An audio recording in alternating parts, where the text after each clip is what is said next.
The Untold Story of the Exodus, Secrets Revealed, Part 1, The History of Yah's Chosen People and Their Bondage. Imagine a power so strong it could corrupt a whole nation. We're not just telling history, we're uncovering the real story of Israel and the significance of Egypt's destruction. The 10 plagues weren't random, they were a deliberate attack on Egypt's beliefs. Let's dive into the truth about Israel's time in Egypt and how they triumphed over their oppressors. The book of Exodus tells the important story of the Israelites' harsh slavery in ancient Egypt. Yah chose Moses, a special leader with connections to both cultures, to speak for his suffering people to Pharaoh. Moses delivered Yah's command for freedom, but Pharaoh refused. As a result, Yah sent 10 powerful plagues upon Egypt to show his power and urge Pharaoh to let the Israelites go. Ultimately, the book of Exodus highlights Moses' brave leadership and Yah's intervention to free his people from oppression, demonstrating the power of faith and the desire for liberation. Knowing that Moses himself is believed to have written the book of Exodus, which is part of the Torah, allows us to experience a direct first-person perspective on the events described. What is the significance of Josephus' historical writings?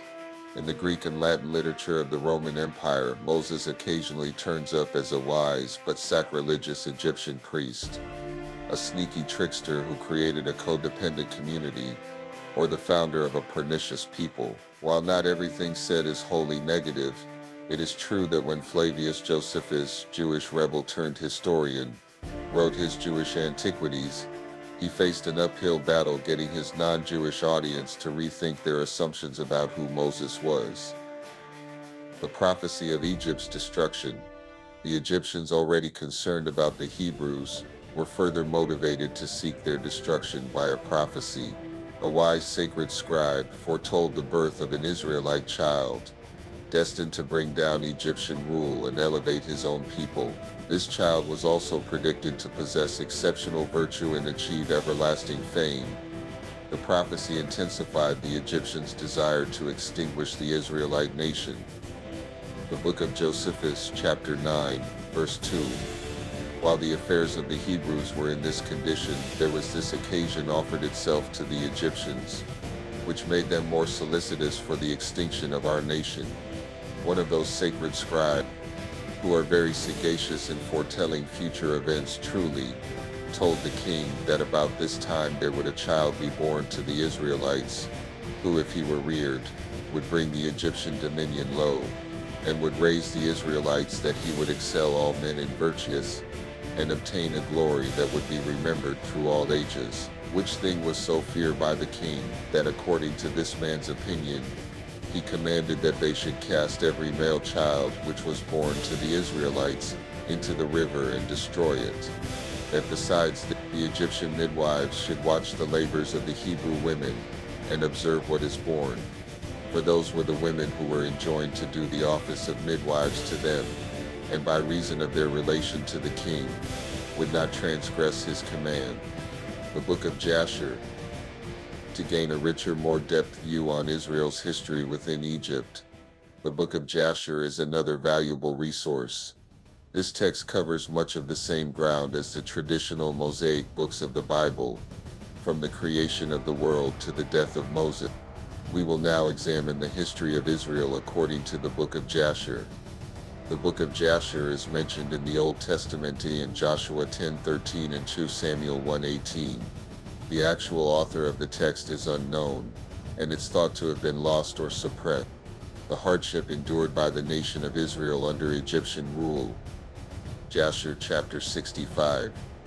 Zepho commanded a large coalition of Chittimites, Edomites, and Ishmaelites in an attack on Egypt.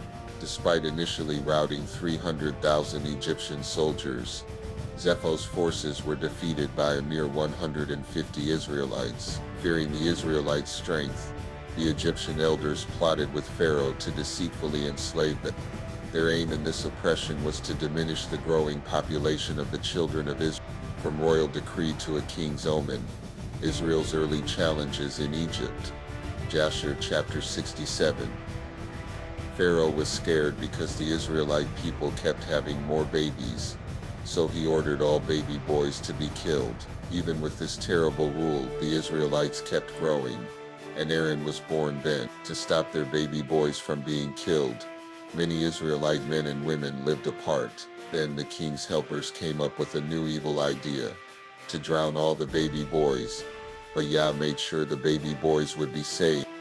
Also, the book of Jasher says that the Pharaoh at that time had a scary dream about Egypt being destroyed in the future. In summary, the Exodus story, enriched by accounts from Josephus in Jasher, vividly portrays Israel's difficult enslavement in Egypt, under Pharaoh's harsh rule. Facing immense suffering and the threat of annihilation, the Israelites found hope in Moses, a divinely chosen leader, who courageously stood before Pharaoh. Historical records also highlight the Egyptians' fear of the growing Israelite population and their desperate measures to suppress them. The Exodus thus becomes a powerful narrative of faith, resilience against oppression, the yearning for liberation, and the undeniable influence of divine action in human affairs. This foundational story continues to resonate with themes of freedom and divine deliverance. In our next chapter, we discussed Moses' biography and how he would rise to become the leader that Israel needs.